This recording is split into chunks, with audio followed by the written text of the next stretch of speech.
ॐ सहना भवतु सहनौ भुनक्तु सह वीर्यं करवावहै तेजस्विनावधीतमस्तु मा विद्विषावहै। ॐ शान्ति शान्ति शान्तिः। ॐ पूर्णमदः पूर्णमिदं पूर्णात् पूर्णमुदच्यते पूर्णस्य पूर्णमादाय पूर्णमेवावशिष्यते। ॐ शान्ति शान्ति शान्तिः।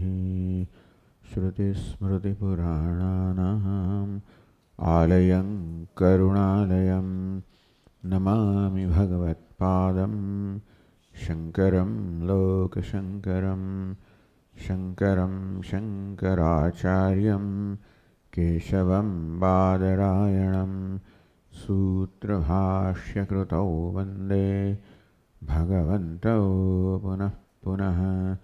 ईश्वरो गुरुरात्मेति मूर्तिभेदविभागिने व्योमवद्व्याप्तदेहाय दक्षिणामूर्तये नमः। तमेतं वेदानुवचनेन ब्राह्मणाः विविदिशन्ति यज्ञेन दानेन तपसा नाशकेन।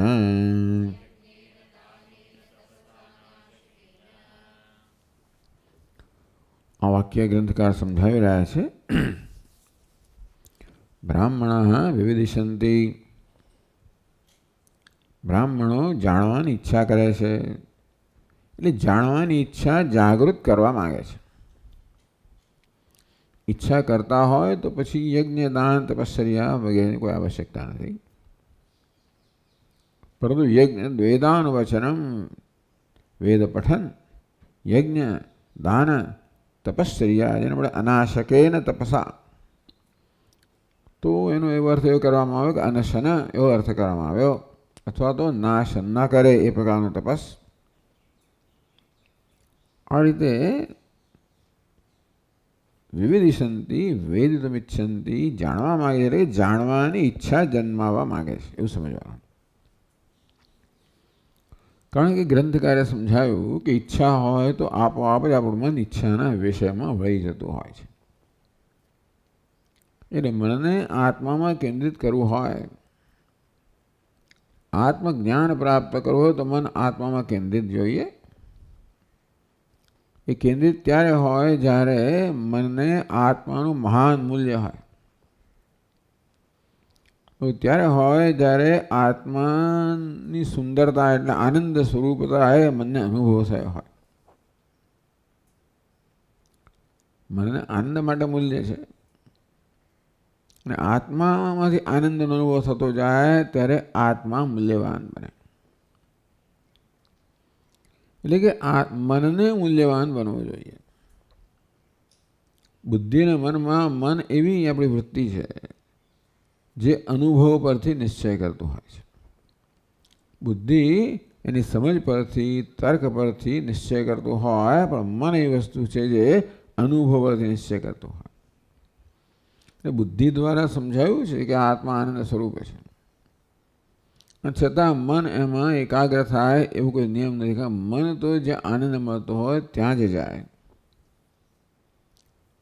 એટલે મનને આત્માના આનંદનો અનુભવ કરાવવો. ગ્રંથકાર કહે કે જે કોઈ વસ્તુની સુંદરતાના દર્શન મને થાય એના માટે ઈચ્છા મનમાં જન્મે. આત્માના કિસ્સામાં સુંદરતા એટલે એની આનંદ સ્વરૂપતા એવો અનુભવ થાય. કોઈક રીતે આત્માનો આનંદ, આંતરિક આનંદનો અનુભવ થવો જોઈએ. બાહ્ય સ્પર્શેષુ અસક્તાત્મા વિંદતી આત્મની યત સુખમ સબ્રહ્મયોગ યુક્તાત્મા સુખમ અક્ષયમ અશ્નુતે. પહેલાં અંતઃકરણના આનંદનો અનુભવ થાય અને પછી આત્માના અક્ષય આનંદનો જ્ઞાન અનુભવ થાય, એ જ્ઞાન થાય. એટલે કે આત્માનો અને અંતઃકરણના આનંદનો અનુભવ કરાવવો જોઈએ મનને, અર્થાત અંતઃકરણ શુદ્ધ બનવું જોઈએ. આત્મા તો આત્માનો જ છે, કારણ કે આત્માનો આનંદ અંતઃકરણ દ્વારા વ્યક્ત થતો અનુભવાતો હોય છે. પણ અંતઃકરણ શુદ્ધ બને, સાત્વિક બને. રજોગુણ તમોગુણ જે આનંદની અભિવ્યક્તિમાં અવરોધ છે, જેમને દૂર થતા જાય, જેમને મન સાત્વિક બનતું જાય, શુદ્ધ બનતું જાય, તેમ તેમ સ્વાભાવિક આનંદ વ્યક્ત થતો જાય, તેમ તેમ મનની ઈચ્છા થતી જાય. એ પ્રકારે આત્માની સમીચીનતાનો, સુંદરતાનો, આનંદ સ્વરૂપતાનો અનુભવ જેમ જેમ મનને થાય, તેમ તેમ આત્મા મન માટે મૂલ્યવાન બને. જેમ જેમ મૂલ્યવાન બને તેમ તેમ એની ઈચ્છા વધારે વધારે સ્પષ્ટ બને, તીવ્ર બને. આખી યોજના છે.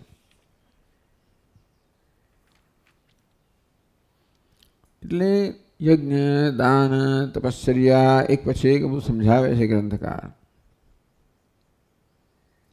વર્ણ આશ્રમ પ્રમાણે યજ્ઞનું, દાનની, તપશ્ચર્યા વગેરેનું અનુષ્ઠાન કરવું જોઈએ. કારણ કે આ કંડિકા જિજ્ઞાસુઓ માટે છે, સંન્યાસીઓ માટે છે. કારણ પછી તરત આ જ કંડિકામાં જ કહેવામાં આવશે કે આ જ્ઞાન જેણે પ્રાપ્ત કર્યું છે એ તો સંન્યાસ લેશે જ. પરિવ્રજંતી, પરિવ્રાજક બની જાય છે. પણ ઈચ્છંત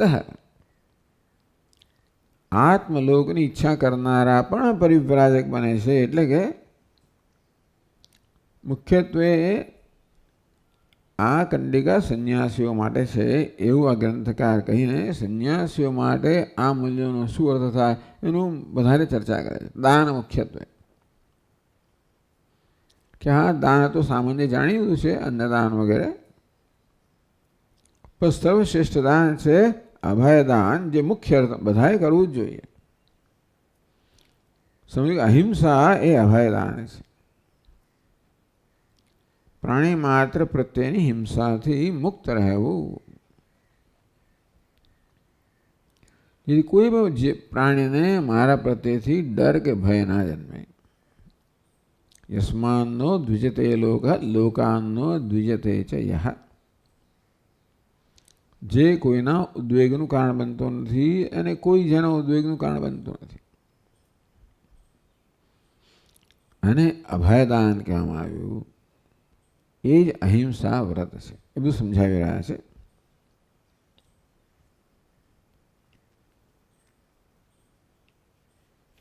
એટલે છેલ્લે એમણે કહ્યું 1626 શ્લોકમાં ધર્મ શાસ્ત્રોક્તલક્ષણ અહિંસાયામ તતઃ સર્વોપી અંતર્ભવતિ સર્વદા. 551 પાન પર 1626 શ્લોકમાં કહ્યું કે સર્વદા, સર્વકાળે શાસ્ત્રોક્ત લક્ષણ ધર્મ, શાસ્ત્રમાં જેનું લક્ષણ કહેવામાં આવ્યું છે એવો ધર્મ સર્વોપી અહિંસાયામ અંતર્ભવતી. આ ધર્મ એની સર્વ રીતે, ધર્મના 4 પાદ કહેવામાં આવ્યા: સત્ય, દયા, દાન, તપઃ. તો આ 4 પાદ, તો કે જેમાં આ 4 સમાયેલા છે, 4 સંકળાયેલા છે, 4 રહેલા છે, એને મુખ્ય અર્થમાં ધર્મ કહેવામાં આવે. સત્ય હોવું જોઈએ, દયા હોવી જોઈએ, દાન હોવું જોઈએ, તપસ્ હોવું જોઈએ. તો સર્વોપી ધર્મ અહિંસાયામ અંતર્ભવતી. શાસ્ત્રમાં ધર્મ જે કહેવામાં આવ્યો છે એ સર્વ રીતે અહિંસામાં બધું જ આવી જાય. અહિંસાયામ અંતર્ભવતી, અહિંસામાં એનો અંતર્ભાવ થઈ જાય છે. અહિંસા પરમો ધર્મ તતઃ એવાત્ર કીર્તતે. મળે શાસ્ત્રમાં અહિંસા પરમો ધર્મ, અહિંસા પરમ ધર્મ છે એ પ્રકારે કીર્તતે, એ પ્રકારે જાહેર કરવામાં આવ્યું છે. અહિંસા સર્વથા સર્વૈ કર્તવ્યા બુદ્ધિજીવી. બુદ્ધિજીવીનો તો વિવેકી થાય છે. બુદ્ધિજીવી માત્ર બુદ્ધિ પર જીવનારો નહીં, વિવેકી. વિવેકી ભી સર્વથા સર્વૈ સર્વથા અહિંસા કર્તવ્યા. બુદ્ધિમાન માણસોએ, વિવેકી મનુષ્યએ સર્વથા સર્વ રીતે સર્વદા સર્વકાળે અહિંસાનું આચરણ કરવું જોઈએ.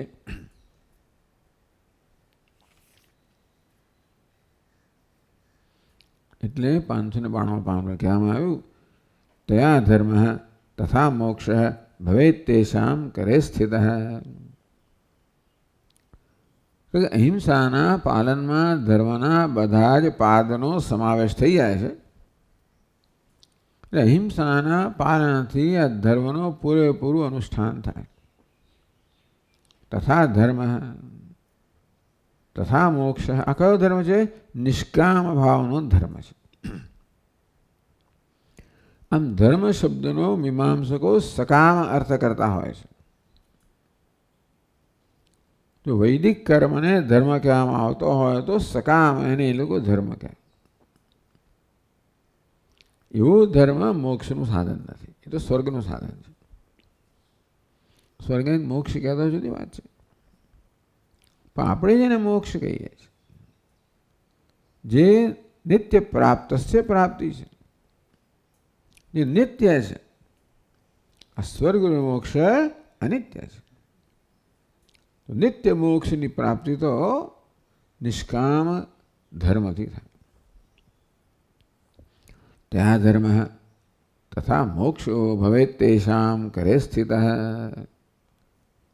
અહિંસા રવિ વ્રતનું પાલન કરનારા સાધુ પુરુષો માટે મોક્ષ તો કરતલ હાથમાં હથેળીમાં આવણાનું ફળ હોય એ કેવું શ્રદ્ધાથી પ્રાપ્ત થાય, જોવાય, અનુભવાય. એવી રીતે મોક્ષ પણ એમને કરતલ. એટલે અહિંસાની આટલી બધી વાત કરવામાં આવી. અહિંસાને પરમધર્મ કહેવામાં આવ્યો.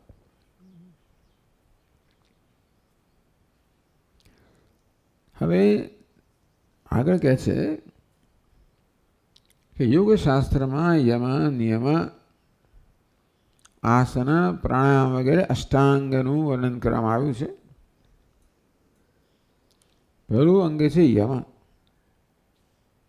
યમ એટલે કે નિયંત્રણ, આત્મ સંયમ. યમ કહો, નિયંત્રણ કહો, પોતાના મન પર નિયંત્રણ. આ સૌથી પહેલું મૂલ્ય થયું, પહેલો અંગ થયું યોગશાસ્ત્ર. શું ન કરવું? અહિંસા, સત્ય, અસ્તેય, બ્રહ્મચર્ય, અપરિગ્રહ. અહિંસા, હિંસા ન કરવી. સત્ય, અસત્યનું આચરણ કે વચન ન કરવું. અસ્તેય, ચોરી ના કરવી. બ્રહ્મચર્ય, બ્રહ્મચર્યનું પાલન કરવું. અને અપરિગ્રહ, પરિગ્રહ ન કરવો, સંગ્રહ ન કરવો. સત્ય, અહિંસા, ચોરી ન કરવી, વણજોગવું ન સંગરવું. બ્રહ્મચર્યને જાતે મહેનત, કોઈ અડે ન બબડ. એટલા માટે ગાંધીજીએ બ્રહ્મચર્યને મહત્વ આપ્યું. બ્રહ્મચર્ય ગૃહસ્થ હોવા છતાં. તો ચાલો અહીં પણ 1929 શ્લોકમાં કહે છે બ્રહ્મચર્યમ અહિંસાયામ અંતર્ભવતિ સર્વદા. ટૂંકમાં કહેવા માંગે છે કે કેવી રીતે વાસ્તવમાં આ અહિંસામાં સત્ય, અસ્તેય, બ્રહ્મચર્ય, અપરિગ્રહ આ બધા અન્ય યમોનો સમાવેશ થઈ જાય છે. પણ બ્રહ્મચર્યનો સમાવેશ કેમ થાય કહે છે 4 શ્લોકમાં, વાંચી લેજો. બ્રહ્મચર્ય અર્થ બ્રહ્મચર્ય મૈથુન અસમાચાર એવો કરવામાં આવ્યો અને મૈથુનથી કેવી વર્તમાનમાં ભવિષ્યમાં હિંસા થાય છે એ બધું વર્ણન કરવામાં આવ્યું. પછી આગળ કહે છે 593 પાન પર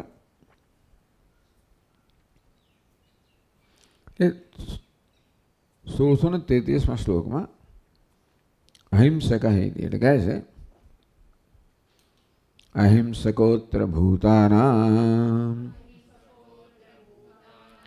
કર્મણા મનસા ગિરા વદેદ સત્યમ કેનાયમ નિર્નિમિત્તમ મહામુનિઃ.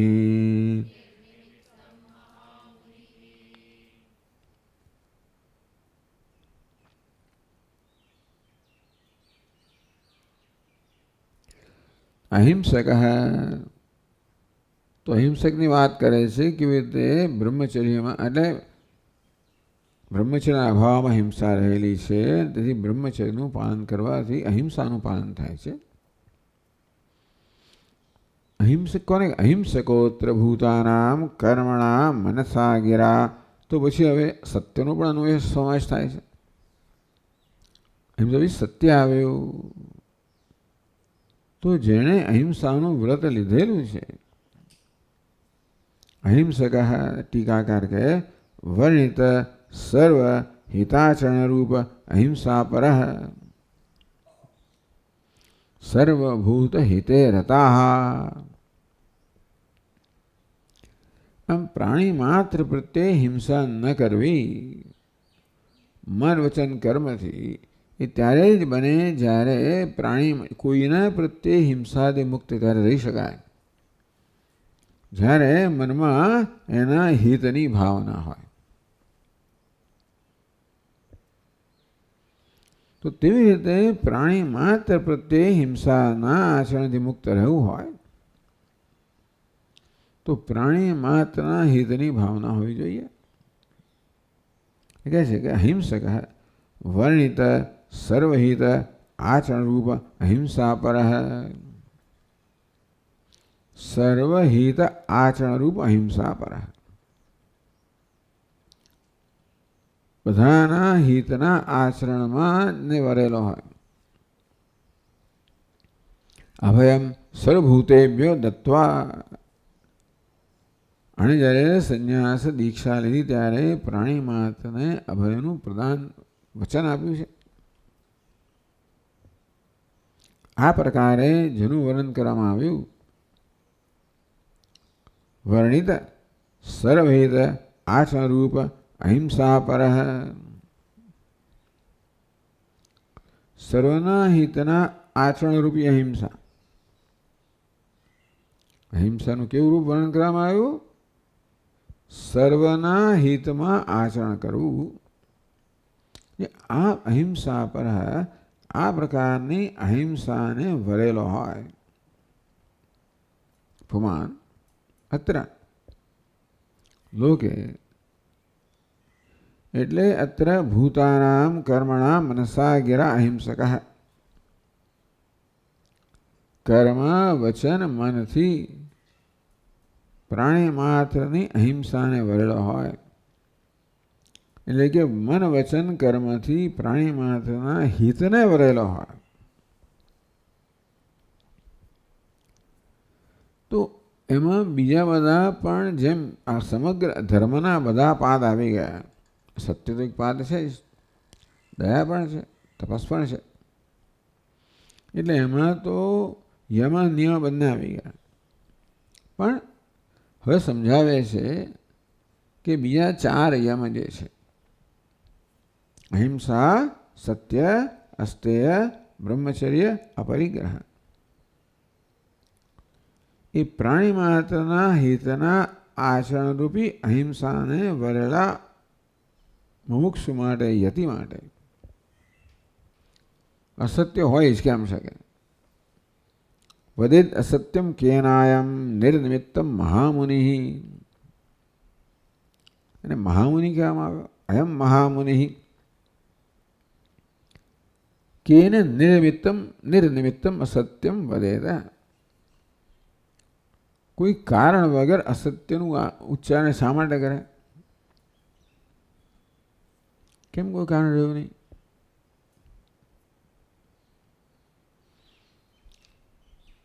કારણ કે જેની સાથે વ્યવહાર કરે અસત્યનું આચરણ ક્યારે કરવું પડે, અસત્ય ક્યારે બોલવું પડે કે સત્ય ક્યારે છુપાવવું પડે, અસત્યનું આચરણ ક્યારે કરવું પડે, કંઈક સ્વાર્થ રહેલો હોય ત્યારે. આ સ્વાર્થ છે જેમાંથી ભય જન્મે, કે ભય જન્મે એમાંથી સ્વાર્થ જન્મે. આ રીતે પોતાની જાતનું રક્ષણ કરવાની જરૂર પડે. અને જ્યારે એમ લાગે કે સત્ય બોલવાથી કે સત્યનું આચરણ કરવાથી હું ભયમાં છું, મારી સલામતી જોખવાય છે કોઈક રીતે, જે કશી વસ્તુ મને પ્રિય હોય એનો ભોગ આપવાની જરૂર પડે. મને સંપત્તિ પ્રિય હોય, સત્તા પ્રિય હોય, પ્રતિષ્ઠા પ્રિય હોય, દેહ પ્રિય હોય, કશું પ્રિય, હજાર વસ્તુ પ્રિય હોય. જો હોય તો તમે અહિંસાનું પાન ન કરી શકો. કે એ વસ્તુ એવી છે ને કે જે બીજી બધી વસ્તુ કરતાં મહત્વની બની જવાની છે. ક્યાં પણ આસક્તિ હોય, આસક્તિ મને સત્ય કરતાં વધારે મૂલ્યવાન બનશે. આ રીતે કોઈ પ્રકારની આસક્તિ જે છે એ સત્યનો ભોગ અપાવડાવશે. પ્રાણી માત્રના હિતમાં રત એવું હોય તો એને માટે કશું મહત્વનું રહ્યું નહીં. હવે પોતે મહત્વ ના રહ્યો. એનો પોતાનું જેટલું મહત્વ હોય એટલું હંમેશા દુનિયાનું મહત્વ ઓછું હોય, સ્વાભાવિક છે. આમ પ્રાણી માત્રનું હિતનો અર્થ એ થયો કે પોતાના હિતને કોઈ પડી જ નથી. એટલે પોતે કશું રક્ષણ કરવાનું રહ્યું નથી, અથવા કશી વસ્તુ રક્ષણ યોગ્ય વ્યક્તિ જોતી નથી. બહુ મોટી વાત છે, પણ આ તો વાત છે. એટલે કે સત્યનો ભોગ આપવાનું કોઈ કારણ જ નથી. સ્વાર્થ એક કારણ હોય. નિર્નિમિત્તમ, આવું સ્વાર્થ રૂપે નિમિત્ત ના રહ્યું હોય તો પછી કારણ વગર માણસ સત્યનો ભોગ શા માટે આપે? વદેત અસત્યમ કેનાયમ નિર્નિમિત્તમ મહામુનિ અયમ મહામુનિ.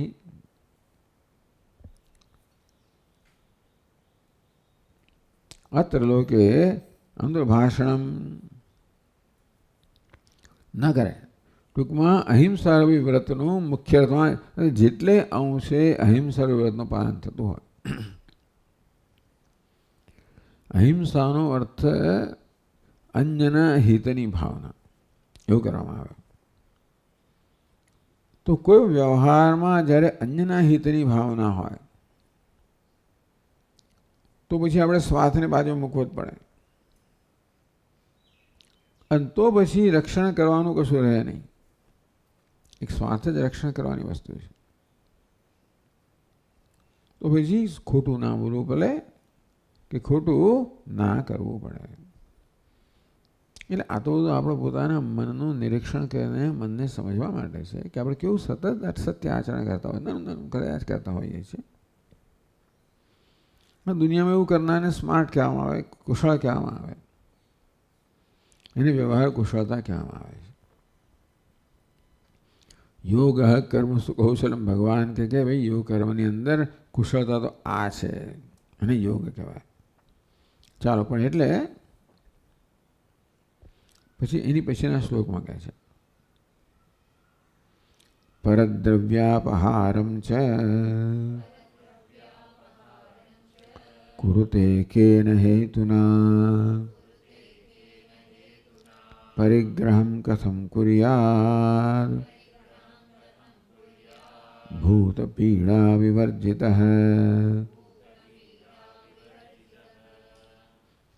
બીજા કે પરદ્રવ્યાપહારમ ચ કુરુતે કેન હેતુના.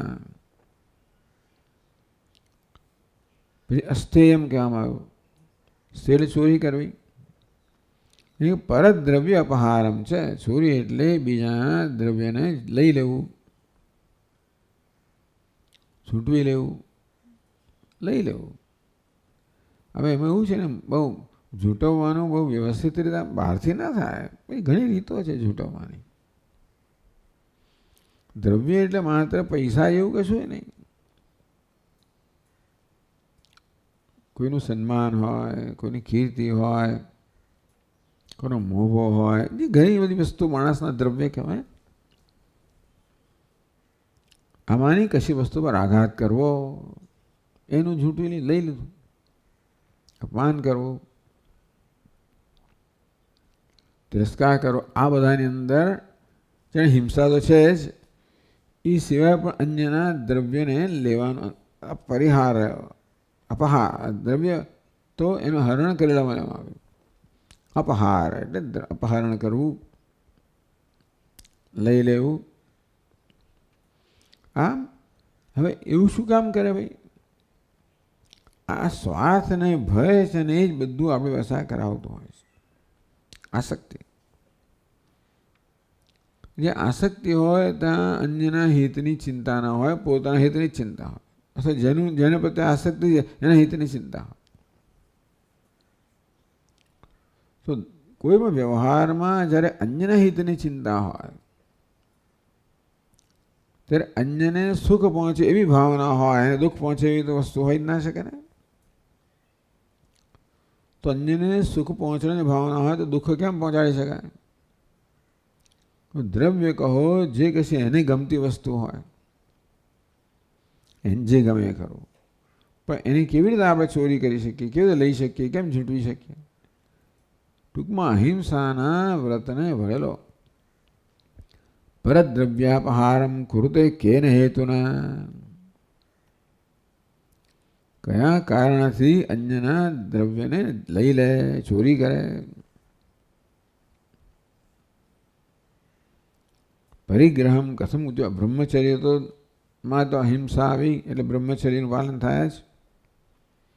સત્યનું પાલન કહ્યું, અસ્થેયનું પાલન કહ્યું.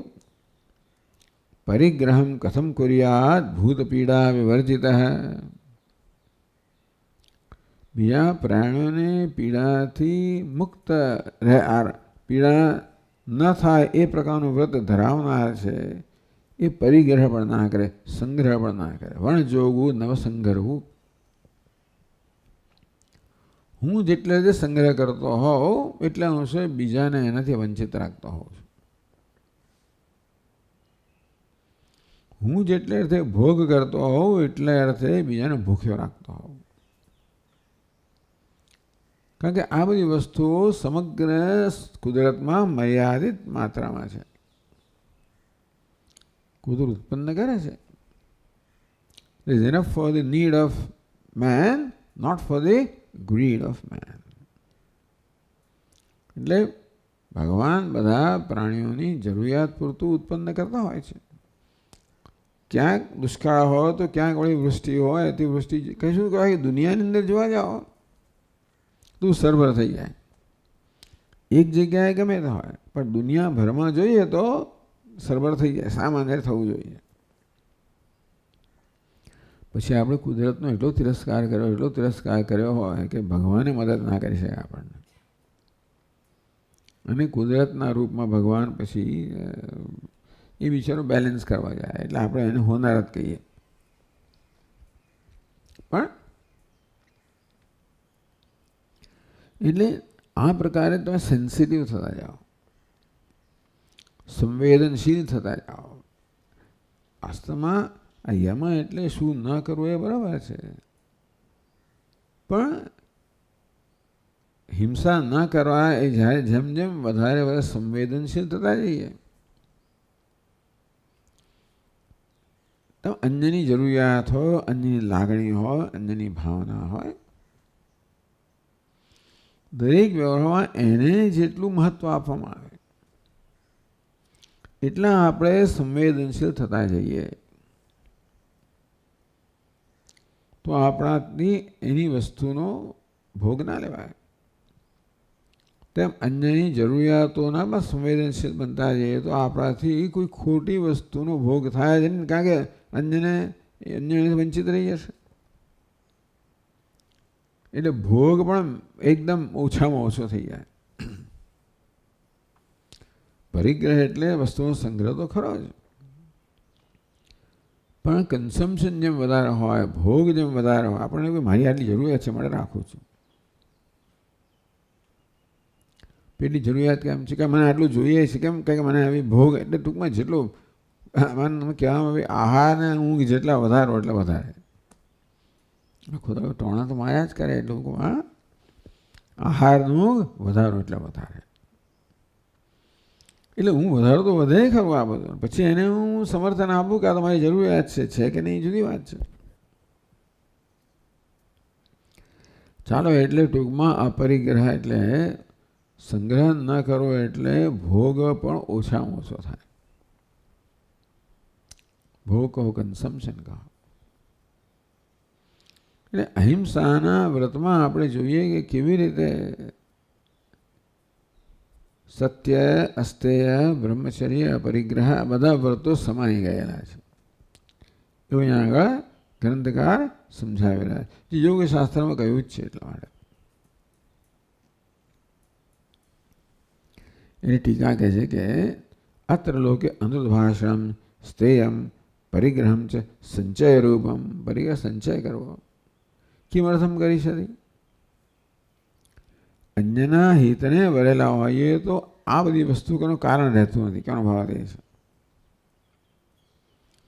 પોતાના હિતને વરેલા હોઈએ તો આ બધા માટે કારણ છે. એના જેટલે અંશે જેનો સ્વાર્થ છે એટલે અંશે આ સત્યને ચોરીને પછી મૈથુનને પરિગ્રહ બધાને અવકાશ છે. પણ જે અહિંસાને ભરેલો છે એને માટે આ બધાને અવકાશ જ નથી. કિમર્થમ કરી શકે? અથ સત્ય, અસ્તેય, અપરિગ્રહ રૂપાः યમાः अपि અહિંસાયામ અંતર્ભૂતાः ઇતિ. તો બ્રહ્મચર્ય કેવી રીતે અહિંસામાં અંતર્ભૂત છે તો 4 શ્લોકોમાં સમજાવ્યું. આ 2 શ્લોકો એ પણ સમજાવ્યું કે કેવી રીતે સત્ય, અસ્તેય, અપરિગ્રહ આ બીજા 3 યમ જે છે એ પણ અહિંસામાં અંતર્ભૂત છે, અર્થાત એમનો પણ અહિંસામાં સમાવેશ થઈ જાય છે.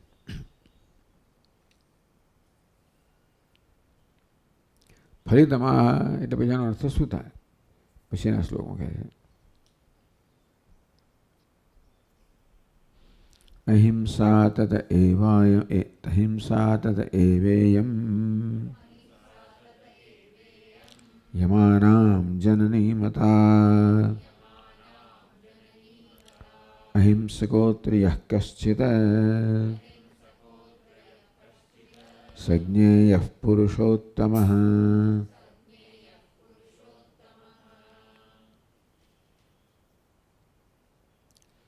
તતઃ તે કારણથી, કયા કારણથી? સર્વયમાંતર્ભાવકત્વાદ. કારણ કે અહિંસામાં બાકીના યમ સત્ય, અસ્તેય, બ્રહ્મચર્ય, અપરિગ્રહ બાકીના 4 જે યમ છે એનો અંતર્ભાવ અહિંસામાં થઈ જાય છે. એ માટે તત સર્વયમાંતર્ભાવકત્વાદ યમ અહિંસા જનની એવ. તો કહે છે યમ અહિંસા યમાનામ જનની. આ બાકીના યમ છે અહિંસાની જનની છે. એટલે સૌથી પહેલા સ્થાન એને મળ્યું. અહિંસા, સત્ય, અસ્તેય, બ્રહ્મચર્ય, પરિગ્રહ. કેમ? અભ્યહિતત્વેન યમાનામ આદૌ નિર્દિષ્ટા ઇત્યર્થ. અભ્યહિતા સૌથી વધારે સન્માનિત છે, પ્રતિષ્ઠિત, આદરણીય છે.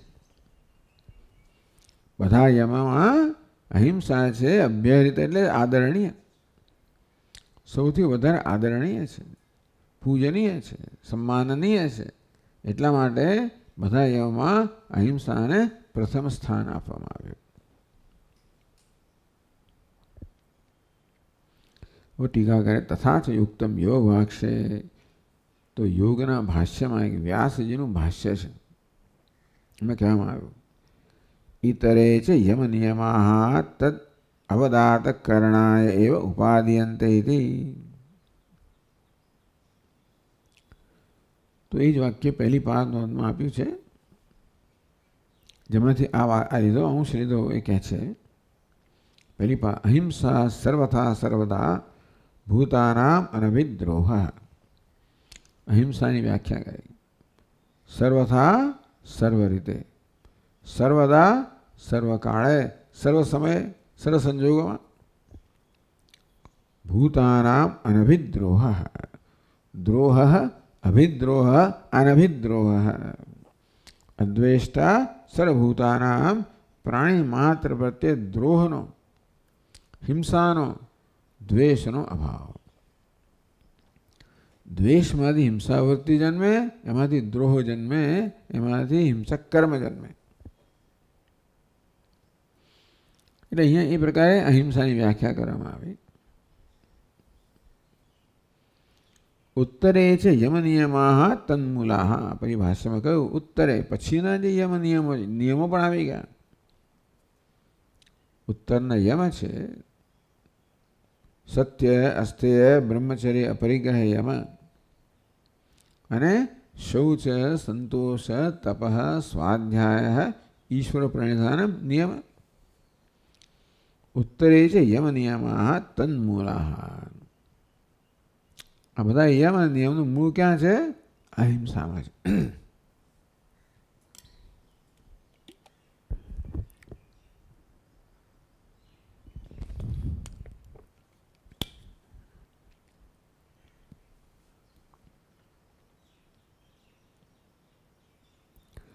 તો અહિંસામાં બાકીનાનું મૂળ છે. એટલે અહિંસા હોય તો બાકીનો કોઈ યમ કે નિયમ સંભવિત છે.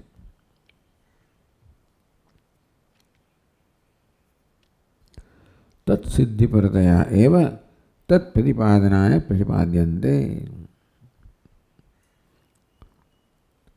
તત્સિદ્ધિ પરતયા એવ પ્રતિપાદ્યન્તે. આ યમ અને નિયમ બધાનું પ્રતિપાદન કરવામાં આવ્યું. શેના માટે?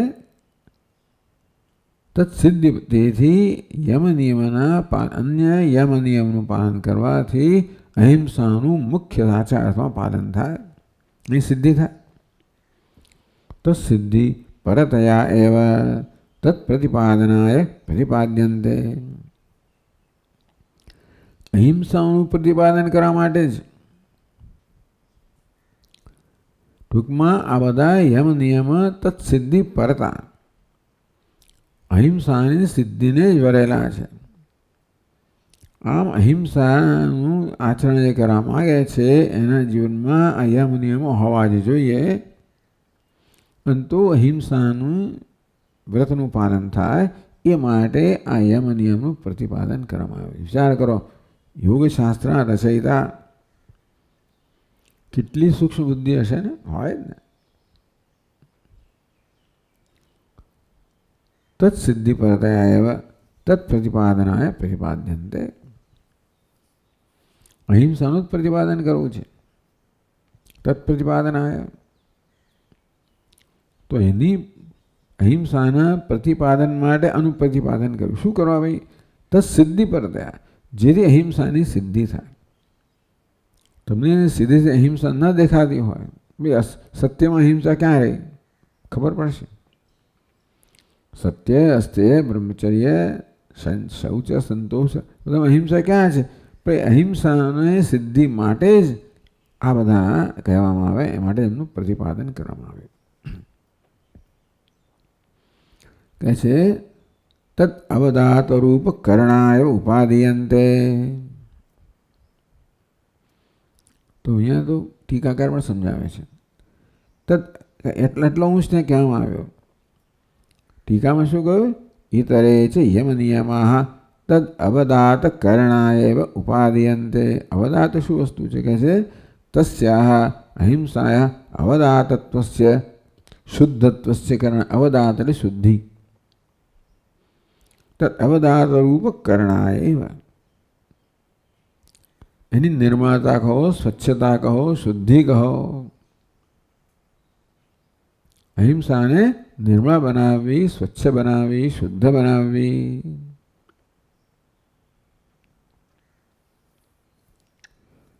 કર્ણાય ઇત્યર્થ એટલે કે છે તત્ અવદાત રૂપ કર્ણાય.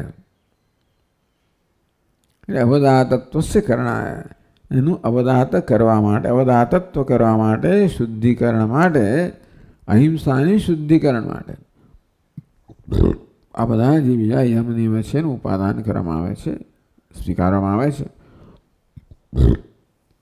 ઇતિ ભાષ્ય વાક્યમ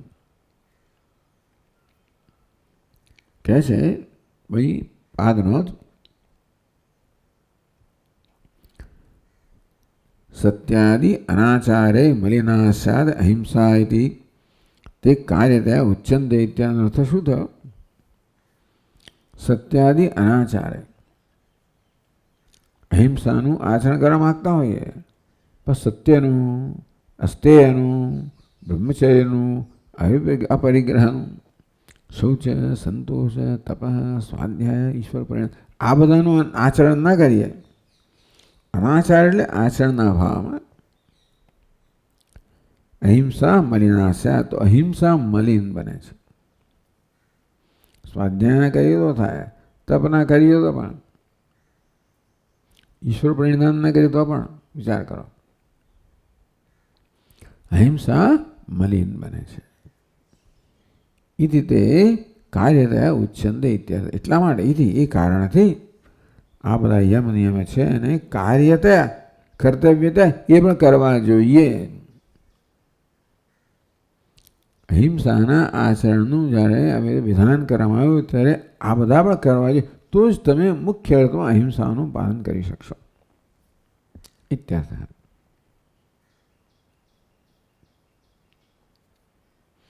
એટલે શ્લોકમાં કહ્યું અહિંસકોત્રયઃ કશ્ચિત સજ્ઞેય પુરુષોત્તમ. યહ કશ્ચિત જે કોઈ હોય તો બહુ જવલ્લે જ હોય. જે કશ્ચિત કોઈ કેવો હોય, અનેકમાંનો એક. અત્ર અહિંસક જે આ મુખ્ય અર્થમાં અહિંસક હોય, સજ્ઞેય પુરુષોત્તમ એને પુરુષોત્તમ જાણવો જોઈએ.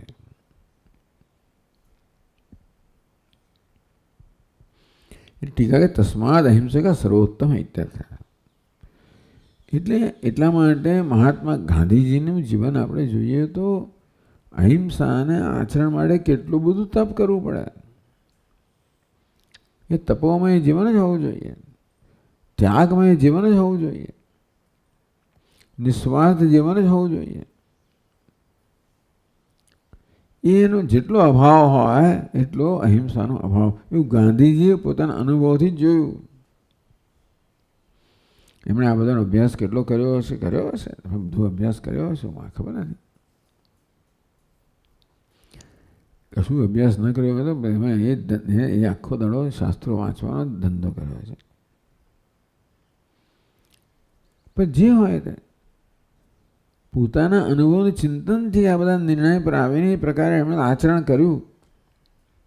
પુરુષોત્તમ આ એક વ્રતે માણસે ક્યાં પહોંચાડી દીધો. સજ્ઞેય પુરુષોત્તમ આવું ઇતિહાસમાં આવા બહુ જવલ્લે તમને જોવા મળે. ઇતિહાસની અંદર એ ગૌતમ બુદ્ધને કદાચ જોવા મળે કે વર્ધમાન મહાવીરને કદાચ જોવા મળે કે એ કક્ષાના પુરુષો કે જીસસ ક્રાઇસ્ટ હોય. એ કક્ષાના પુરુષો છે એમને પુરુષોત્તમ કહેવાય. અહિંસાનું મુખ્ય અર્થમાં પાલન કર્યું હોય. બધા તપસ્વી, બધા કરુણામય.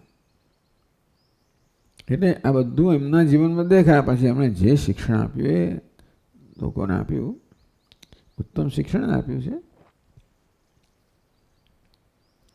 સજ્ઞેય પુરુષોત્તમ એને પુરુષોત્તમ જાણવો જોઈએ. અને તોય હંમેશા હું તો ભાઈ સત્યનો સાધક છું, પહોંચ્યો નથી. જેમ જેમ વધારે સંવેદનશીલ થતા જઈએ તેમ તેમ આપણામાં રહેલા જે કંઈક દૂષણો હોય એ ડાઘા હોય એ કંઈ થોડી થોડી પણ એવી રીતે ત્રુટી હોય એ બધું એકદમ મોટું થઈને દેખાય આપણને. પોતાની ત્રુટિ જાણે કે સૂક્ષ્મદર્શી યંત્રથી દેખાય. સુરદાસજી હોય કે તુલસીદાસજી હોય હંમેશા ભગવાન કહેતા મારા જો કોઈ પાપી કોઈ નથી એટલે જુએ કે પોતામાં જે વસ્તુ હોય ને બહુ મોટી કરીને દેખાય. મોસમ દીન દીન હિત તુમ સમાન રઘુવીર, હું દીન છું, પાપી છું, આવો છું, દુષ્ટ તમારા સમાન કોઈ દીનનું હિત કરનાર નથી વગેરે.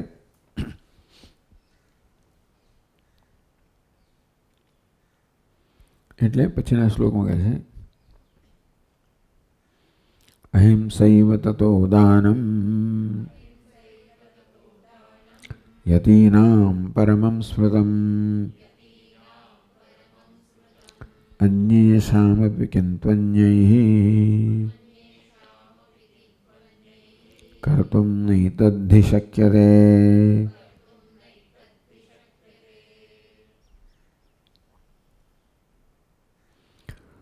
તથા અહિંસા એવ યતિનામ પરમમ દાનમ સ્મૃતમ. એટલા જ માટે તથા કેમ એક અનુષ્ઠાનેન સર્વધર્મ સિદ્ધિ રૂપ લાઘવાત. એક જ માત્ર અહિંસાનું પાલન કરવાથી ધર્મના બધા જ અંશનું પાલન થઈ જાય. લાઘવ કહેવાય. એક વ્રત કરો બધું જ આવી જશે. એટલે કહે છે કે સર્વધર્મ સિદ્ધિ રૂપ લાઘવાત. બધા જ ધર્મની સિદ્ધિરૂપી લાઘવ સંક્ષેપમાં જ બધું જ આવી જાય, એકમાં બધું આવી જાય એવું હોવાને કારણે અહિંસારૂપ પરમમ દાનમ યતિનામ કે સંન્યાસીઓ માટે આ પરમ ધર્મ કયો. ભારાત ઉદ્વિગ્નાનામ, સંસારના ભારથી ઉદ્વેગ જેને થતો હોય છે, મનમાં કશું જન્મેનો ઉદ્વેગ થઈ જાય. કર્તવ્યતયા વિહિતમ, માટે જેનામાં વૈરાગ્ય છે એમની માટે આ કર્તવ્યતાનું વિધાન કરવામાં આવે. એટલે તમને યતિ બનાવી દે ટૂંકમાં. એટલે ગાંધીજી યતિ બની ગયા, સંન્યાસી બન્યા સિવાય છૂટકો નથી. એમણે સર્વ કર્મના ત્યાગરૂપી સંન્યાસ ન લીધો. એમની કોઈ સમય એમની માન્યતા જુદા પ્રકારની હતી, એને નિષ્ક્રિયતા માનતા હશે કે ભાઈ આટલી દુનિયામાં થઈ રહ્યું તમે બેસી રહો એ પ્રકારે. ટૂંકમાં એની નિષ્ક્રિયતા રૂપી સંન્યાસ નહોતો લીધો એમણે. પણ સંન્યાસ આ જે વ્રત છે સત્યનિષ્ઠા અહિંસા નિષ્ઠા એ તો એમણે લીધું. એટલે જ્ઞાનની સાધના પણ સતત થતી જ હોય, સ્વાભાવિક છે. ભક્તિ પણ જીવનમાં હોય જ. એ પ્રકારે યતિ ખરા.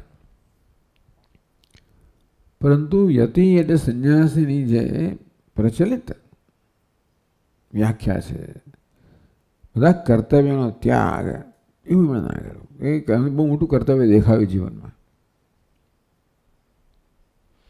એ નથી મીમાંસક મુખ્ય કર્મઠ અકારણે પ્રત્યે કર્મઠ, મુખ્ય અર્થમાં કર્મઠ કહેવાય. કર્મથી જ જીવનનું ધ્યેય સિદ્ધ થાય. સ્વર્ગ વર્ગ નહીં પણ જીવન મોક્ષ જે ધ્યેય છે એ કર્મથી સિદ્ધ થાય એવું માન્યતા. ચાલો, પણ એટલે યતિનામ કર્તવ્યતા વિહિતમ. આ પ્રકારે યતિઓ માટે એટલા માટે કર્તવ્યતા કહ્યું અહિંસા પરમો ધર્મ અભયમ સર્વભૂતેભ્યો દત્વા વગેરે. અન્યેષામપી કિંતુ અન્યૈઃ કર્તુમ નૈતદ્ધિ શક્યતે. અન્યેષામપી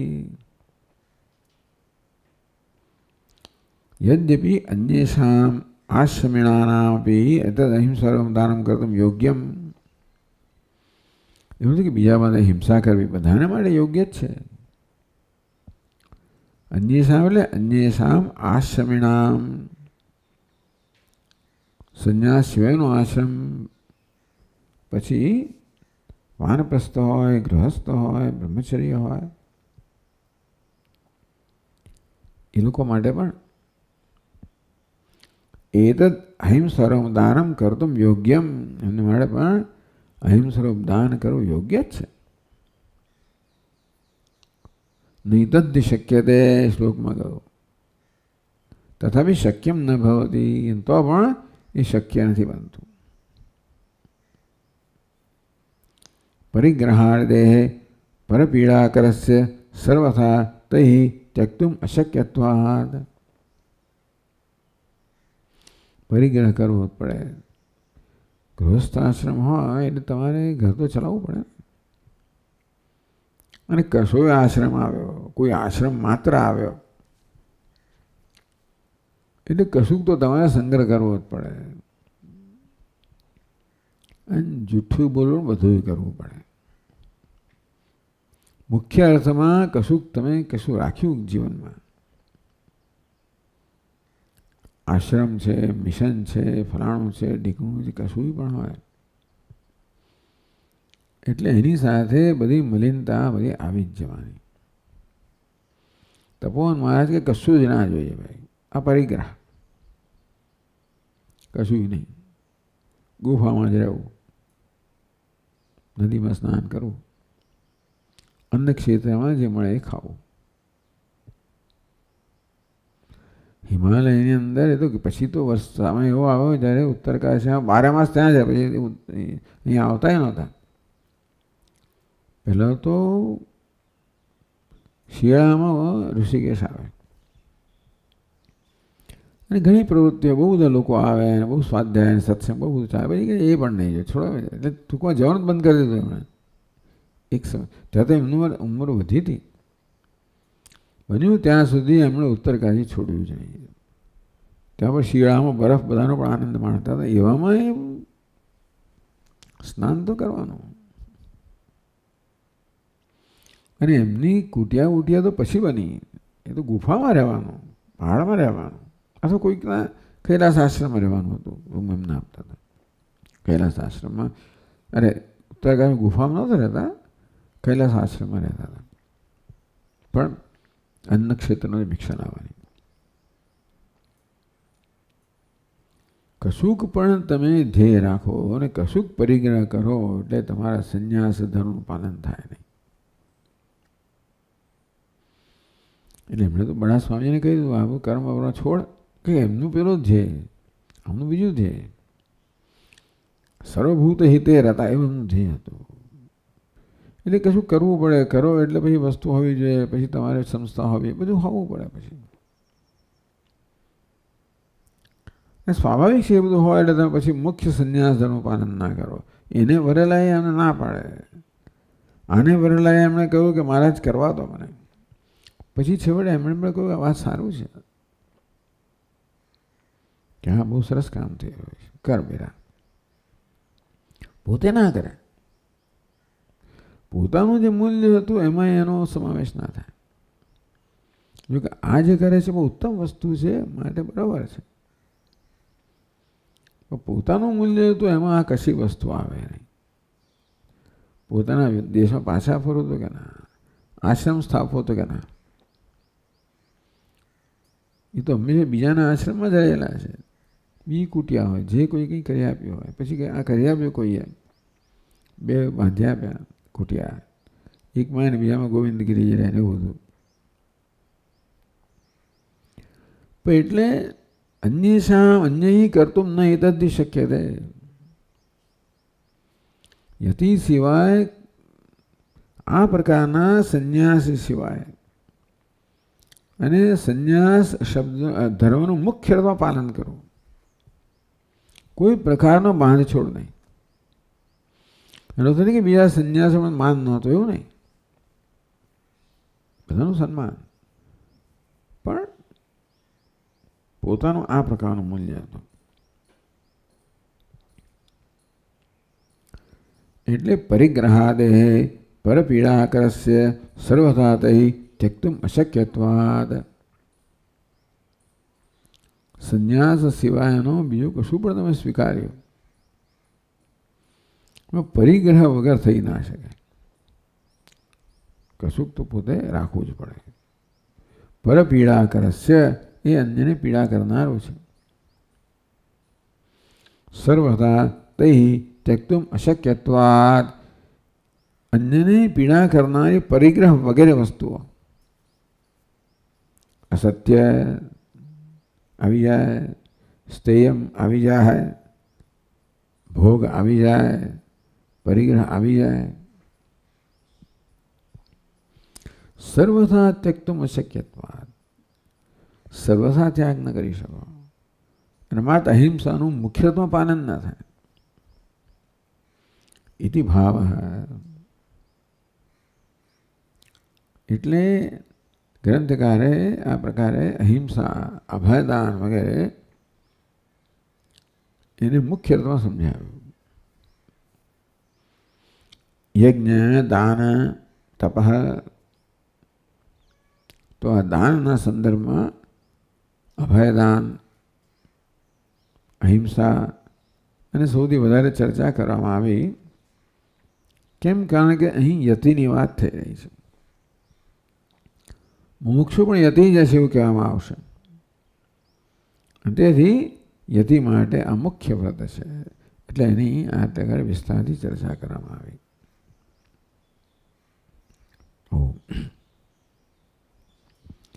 ઓમ પૂર્ણમદ પૂર્ણમિદમ પૂર્ણાત પૂર્ણમુદચ્યતે પૂર્ણસ્ય પૂર્ણમાદાય પૂર્ણમેવાવશિષ્યતે. ઓમ શાંતિ શાંતિ શાંતિ. શંકરમ શંકરાચાર્યમ કેશવમ બાદરાયણમ સૂત્રભાષ્યકૃતૌ વંદે ભગવन्तौ પુનઃ પુનઃ. ઈશ્વરો ગુરુરાત્મેતિ મૂર્તિભેદવિભાગિને વ્યોમવદ્વ્યાપ્તદેહાય દક્ષિણામૂર્તયે નમઃ. શાંતિ શાંતિ શાંતિ. હરિ